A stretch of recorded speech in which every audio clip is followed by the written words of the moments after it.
Do ex-presidente Jair Bolsonaro, a gente recebe agora para uma entrevista exclusiva o advogado Paulo Cunha Bueno, que faz parte da equipe da defesa. Doutor, cadê o doutor? Aqui, ó. Boa tarde, seja muito bem-vindo ao Estúdio I. Boa tarde, Andréia. Boa tarde a todos. Boa tarde ao assinante. Agradeço novamente aqui a oportunidade de estar com vocês. Doutor, queria começar perguntando, o senhor esteve com o presidente Bolsonaro no sábado, após a prisão dele. Na segunda, se eu não me engano, o senhor me corrija se eu estiver errado aqui. Correto, correto. Tá, eu estou aqui acompanhando a cronologia dos fatos. E pergunto ao senhor, primeiro, qual foi o primeiro argumento do ex-presidente depois da audiência de custódia a respeito de qual estratégia de defesa os senhores vão seguir? Pelo que eu estou entendendo, vai ser buscar esses laudos para comprovar que a tentativa ali, a violação teria sido um surto, é isso? Olha, André, vamos lá. Estratégias de defesa, vamos separar em dois elementos aqui. Primeiro, em relação à retirada dele da prisão domiciliar, convolada em prisão preventiva. Essa, de fato, nós passamos uma análise mais detida aqui e verificamos que, com efeito, a medicação que o presidente vinha consumindo pode ter causado, sim, uma alteração cognitiva nele. E eu vou explicar um pouquinho aqui. O presidente ele tem uma equipe que o acompanha há alguns anos, liderada pelo Dr. Leandro Tinick, do Hospital Albert Einstein, que é o clínico geral, e pelo Dr. Cláudio Birolini, que é o gastro especialista aí em função das facadas, das cirurgias, etc. Bem, como todos sabem, o presidente Bolsonaro ele vem apresentando um quadro recorrente de soluços, refluxos, que torna até aflitiva a conversa dele. As pessoas que estiveram com ele ao longo dos últimos meses, em visitas, etc., relatam, sem exceção, os recursos, os soluços sem parar, ininterruptos. A partir disso, essa equipe médica submeteu o presidente ao consumo de duas medicações de natureza psiquiátrica, justamente tentando minimizar a ansiedade, etc., que são a gabapentina e a clorprazina, né? Ambos remédios psiquiátricos que têm algum efeito hipnótico, enfim, mas estava administrado, ele vinha tomando isso há algum tempo. O que aconteceu pouco antes desse episódio da madrugada do sábado? O presidente foi atendido por uma médica especialista em uma outra especialidade, se não me engano, geriatria, enfim, uma outra especialista trazido por alguém do entorno dele e que prescreveu a ele a medicação pregabalina, que produziu e produz potencialmente uma interação medicamentosa com essas duas medicações que ele já vinha tomando. Essa medicação nova foi prescrita 3 dias antes do episódio. Quer dizer, então nós tivemos ali uma situação evidente em que você uniu uma medicação nova em cima de outras duas medicações psiquiátricas que já vinham sendo ministradas. Um paciente idoso, portanto, muito mais suscetível a interações medicamentosas. E acabou produzindo uma situação. O presidente estava no meio da noite, estava ali sozinho e provavelmente acabou atuando ali, enfim, passando ali o ferro de solda na tornozeleira. Eu fiquei com uma dúvida quando acompanhei as versões do ex-presidente. Queria que o senhor explicasse para a gente, por gentileza, porque a primeira fala dele, ali com a Rita Gaio, diretora adjunta da Secretaria de Administração Penitenciária, ele disse que teria começado a mexer na tornozeleira à tarde. Aí depois, na audiência de custódia, ele disse que foi à noite, o senhor acaba de repetir isso, que foi à noite. O que ele explicou sobre essa primeira versão de que teria começado à tarde? Olha, André, essa primeira versão, aliás, várias pessoas me chamaram a atenção antes mesmo de eu assistir, porque eu estava ali acompanhando a prisão, tentando entrevistar com ele. Esse vídeo eu fui ver um tempo depois. Ele ainda, de fato, estava muito sedado ali, né? Foi a partir, inclusive, deste vídeo que nós começamos a investigar o que estava sendo ministrado em termos de medicação psiquiátrica a ele. Então, a mim, pessoalmente, quando me entrevistei com ele, ele foi claro e seguro, já sóbrio, evidentemente, em dizer, olha, eu comecei a mexer nisso aqui à noite, eu realmente estava com uma sedação intensa, as pessoas da casa estavam dormindo, eu tinha uma suspeita, a partir até de várias informações que vinham sendo veiculadas em redes sociais por influenciadores, de que poderia haver algum tipo de dispositivo de escuta, né? E por conta disso, naquela circunstância, é que eu acabei tomando essa providência. Isso que eu ia perguntar. Então, quando ele disse que ele estava mexendo por curiosidade, o que ele explicou para o senhor é que ele teria tomado conhecimento por conteúdo nas redes sociais de que tem escuta na tornozeleira, é isso? Só para eu entender. Não, ele não entrou nessa, se viu em rede social ou não. Essa é uma colocação minha, porque de fato eu já vinha assistindo em vários momentos alguns influenciadores fazendo esse tipo de comentário. Honestamente, nunca dei muita atenção. Mas é um comentário que circulou bastante, tá? Antes desse episódio. Se vocês fizerem uma pesquisa, vocês vão ver aí até figuras bastante populares fazendo esse tipo de comentário. Mas quando ele fala que ele está curioso, o que ele explicou para o senhor sobre estar curioso? Me parece que exatamente absolutamente a ver com isso, viu, Andréia? Não tem... Veja, acho que é importante a gente perceber o seguinte, tá? O fato dele haver mexido na tornozeleira não é igual a dizer, não é o mesmo que dizer que ele pretendia fugir. Vamos entender uma coisa que eu acho que é um pouco mais complexo, na medida em que as pessoas não têm a visão de qual é a situação dele em prisão domiciliar. Ele mora numa casa dentro de um condomínio fechado, a fachada dela é completamente devassada e na porta nós temos uma viatura da Polícia Federal com 2 agentes armados 24 horas por dia, 7 dias da semana. Cada veículo que sai da casa dele é inspecionado.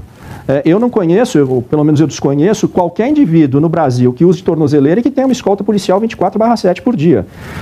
Nessa circunstância, se o presidente pensasse ou pretendesse fugir, bom, em primeiro lugar ele faria o que todos os casos que se tem registro de fuga de indivíduo usando tornozeleira faz, ele ia cortar a pulseira, não tentar abrir a caixa. Ele não fez isso.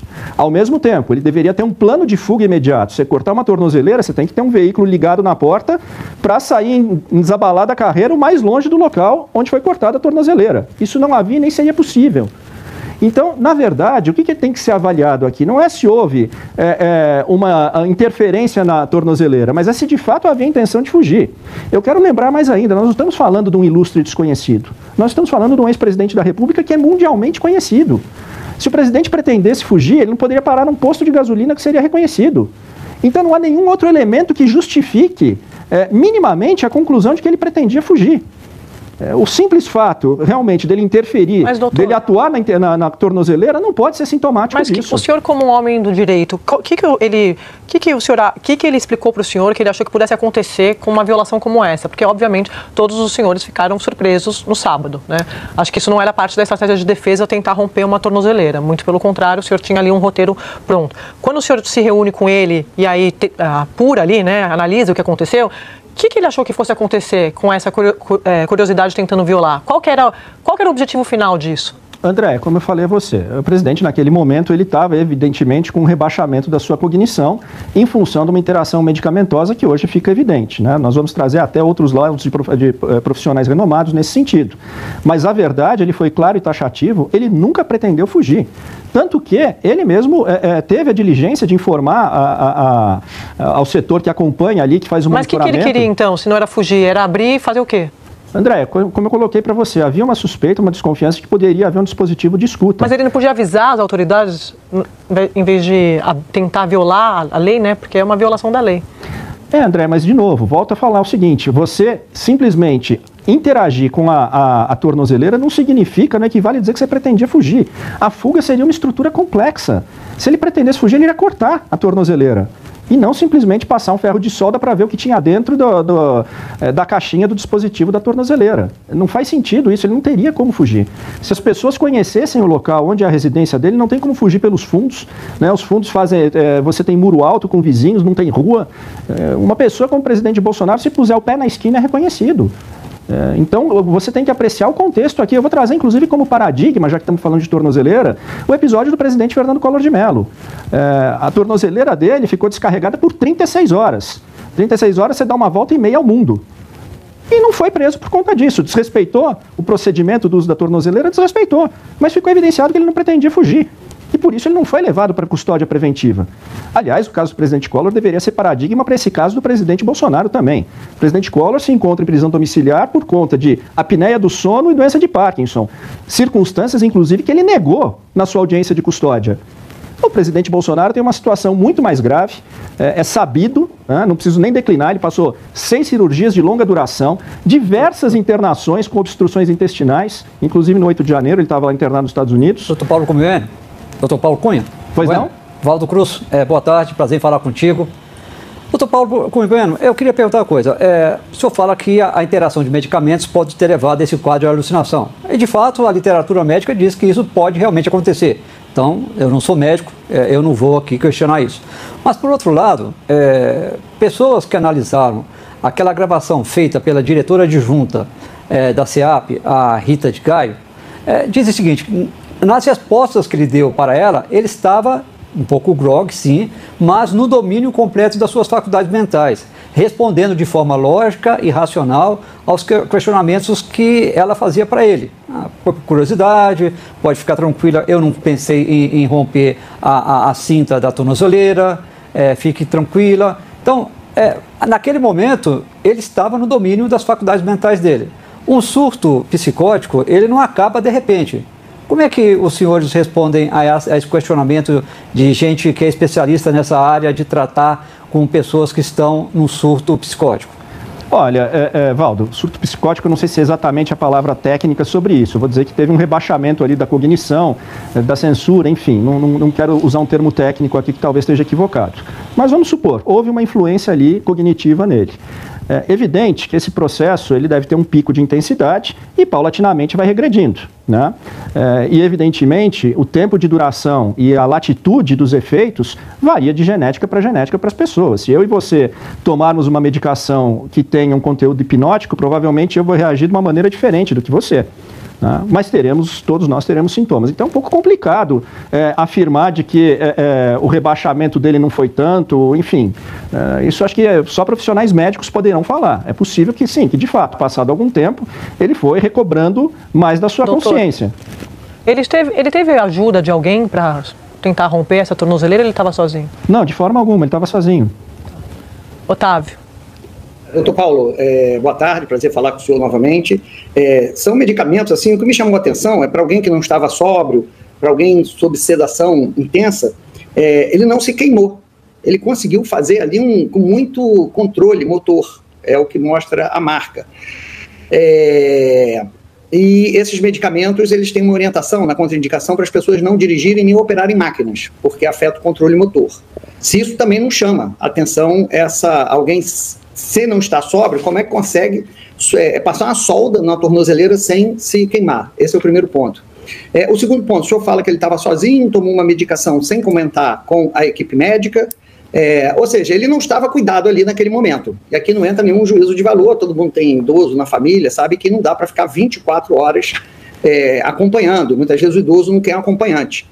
Mas o fato é que naquela noite ele não estava sob cuidados, supervisão, etc, etc. E agora, na Polícia Federal, ele colocaram um médico 24 horas à disposição e a equipe médica pode entrar a qualquer momento, ou seja, tem gente vigiando o tempo todo.